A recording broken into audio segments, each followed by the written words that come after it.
ചായ ഉണ്ടേ? അത് ഞാൻ മണിക്കുട്ടി എടുത്ത് പറഞ്ഞിട്ടുണ്ട്, അവള് കൊണ്ടുവരും.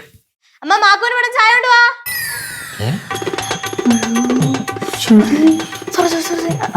അവര് കേട്ടോ. എന്നാലും ഒരു കാരണവശാലും സ്ത്രീക്കൊന്നും മാക്കൊന്ന് പറഞ്ഞാൽ സ്ത്രീക്കൊന്നും പറയില്ല. അമ്മ വേഗം വാ. എടുത്തരാം കേട്ടോ. ചുട ചുട ചായ റെഡി.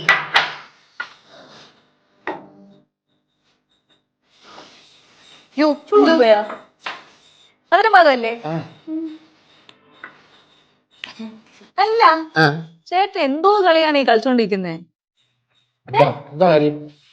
വിളിക്കത്തില്ല, ഒന്നും അന്വേഷിക്കുന്നില്ല. ഞാൻ ഇവിടെ ഉണ്ടോന്ന് പോലും ശ്രദ്ധിക്കാറില്ല. ഞാൻ അങ്ങോട്ട് വിളിച്ച ഫോൺ എടുക്കൂല, കട്ട് ചെയ്ത് കളയുന്നു. ശരി, അത് അത്യാവശ്യമായിട്ട് വേറെ ചില കാര്യങ്ങളുണ്ടായിരുന്നു, അതുകൊണ്ടാണ് ഇങ്ങോട്ട് വരാൻ പറ്റാതെ വന്നത്. ചേട്ടൻ എന്നോട് എന്തോ പിണക്കമാണെന്ന്. ഏയ്, നിന്നോട് പിണക്കോ? അതൊന്നുമില്ല. ഇന്നലെ തന്നെ അച്ഛൻ വിളിച്ചു ചോദിച്ചു. അച്ഛൻ വിളിച്ചെന്തോ ചോദിച്ചു? ഇവിടെ എത്തിയില്ലേ ചേട്ടൻ? അവിടുന്ന് പുറപ്പെട്ട് ഇത് ഇത്രയും നേരിട്ട് അല്ല, എന്നിട്ട് നീ എന്താ പറഞ്ഞു? ഇവിടെ എത്തിയില്ലെന്ന് പറഞ്ഞു. അല്ല പെങ്ങളെ, ഇത് ഇപ്പോഴത്തെ കാലം എന്ന് പറഞ്ഞാൽ പഴയ കാലം പോലല്ല. അതായത് ഇപ്പൊ നമ്മളെ കുറിച്ച് ഓരോരുത്തരും ഓരോ വേണ്ടാത്ത വർത്തമാനങ്ങളൊക്കെ നമ്മുടെ വീട്ടിൽ വിളിച്ചു പറയും. വീട്ടിൽ വിളിച്ചു പറഞ്ഞ പ്രശ്നങ്ങൾ ഉണ്ടാക്കും.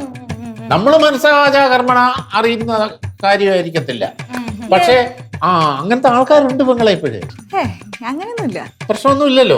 ഭാഗ്യം, രക്ഷപ്പെട്ട. അല്ല പിന്നെ ഈ വിളിച്ചു പറഞ്ഞില്ല. അതന്നെ മാമോ, അഥവാ മാമനെ കുറിച്ച് ആരെങ്കിലും എന്തെങ്കിലും അപവാദം പറഞ്ഞ ഞങ്ങൾക്കറിയാം ഞങ്ങളുടെ മാമനെ, അല്ലേ പിങ്കി? പിന്നെ എനിക്ക് നന്നായിട്ടറിയാം. അതാ മാമനെ ഇത്രയും നന്നായിട്ട് അറിയാന്നുള്ള മരുമക്കളാണല്ലോ നമ്മളെന്ന് പറയേ.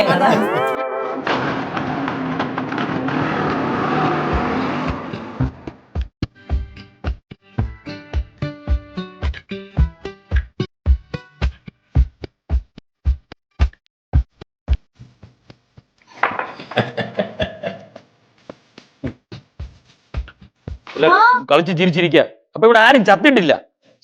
നേരത്തെ ഈ ചൂടായി വരുന്നത് എങ്ങനെ രക്ഷപ്പെടായിരിക്കും? അങ്ങനെയുള്ള കാര്യങ്ങളല്ലേ ഇവിടെ നടക്കുന്നത്. അല്ല, ഈ എന്താ കാര്യങ്ങൾ എവിടെ നടക്കുന്ന ആലയം പറഞ്ഞു വരുന്നത്? എന്റെ അളിയ കാലം ശരിയല്ല. പത്രം എടുത്ത് നോക്കണം. പിടിച്ചു പറയും, വെട്ടിക്കൊല്ല, വീട് കയറി ആക്രമൊക്കെയാണ്.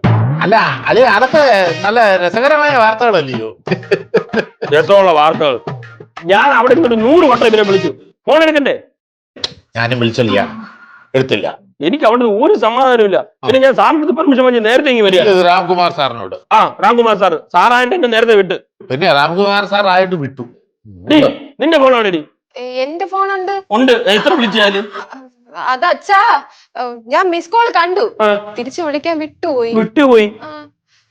അല്ല, മാമനെ വിളിച്ചിട്ടുണ്ടായിരുന്നു, എടുത്തില്ല. ആ സമയത്ത് ഞാൻ ഫോൺ ചാർജിന് വെച്ചിരിക്കായിരുന്നു. എന്നിട്ട് ഞാൻ തിരിച്ചു വിളിച്ചല്ലോ. വിളിച്ചു, പക്ഷെ ഇവിടെ റേഞ്ച് ഇല്ല, കിട്ടൂല. റേഞ്ച് മണി, നിന്റെ ഫോൺ എവിടെ? എന്റെ ഫോൺ ഫ്രിഡ്ജിന്റെ മുകളിൽ. ഫ്രിഡ്ജിന്റെ മേളിൽ കൊണ്ടുവയ്ക്കാനാണ് മാറ്റിയിരിക്കുന്നത്. അതിപ്പോ എന്നെ വിളിച്ച് കിട്ടിയില്ലെങ്കിൽ പിള്ളേരെ വിളിക്കുമല്ലോ, ആ ധൈര്യത്തിലാണ് ഇരിക്കുന്നത്. പിള്ളേരെ എല്ലാരെയും ഞാൻ വിളിച്ചു, ഇവിടെ ആരും ഫോൺ എടുക്കുന്നില്ല. സോറി. എന്തോ സോറി? ടെൻഷൻ കെട്ടി വെച്ചിട്ട് സോറി പോലും. അത് പിന്നെ രവിന് ഭയങ്കര തിരക്കല്ലേ ഓഫീസിൽ, അതുകൊണ്ടല്ലേ ഞാൻ വിളിച്ച് ശല്യപ്പെടുത്താത്തെ. കൊള്ളാം മണി, നീ വിളിക്കാ എനിക്ക് ശല്യാവൂ? നീ അങ്ങനെയാണ് എന്നെ പറ്റി വിചാരിച്ചിരുന്നത്. കഷ്ടം തന്നെ. അമ്മ, അച്ഛൻ പറഞ്ഞാലും കാര്യമുണ്ടമ്മ. പറഞ്ഞതിനകത്തും ശരി കാര്യമില്ലാതില്ല.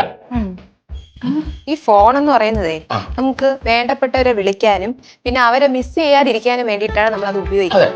അമ്മയ്ക്ക് വല്ലപ്പോഴെങ്കിലും അതെടുത്ത് ഉപയോഗിക്കാമായിരുന്നു. മതി. ഗ്യാപ്പ് കിട്ടിയപ്പോ കൂട്ടത്തോടെ ആക്രമിക്കുന്ന എന്താണ് ചെയ്യേണ്ടെന്നേ എനിക്കറിയാം, ഞാൻ കാണിച്ചുതരാം. ചിരിയും മൊഴിയും ചേരും തട്ടുപൊളിപ്പൻ കൂടാണേ. എന്നിഷ്ടം നിന്നിഷ്ടം ഒത്താലോ തന്നിഷ്ടം പിടിപലി കളി ചിരിപൂരം മുരളയ്ക്കു പേര്.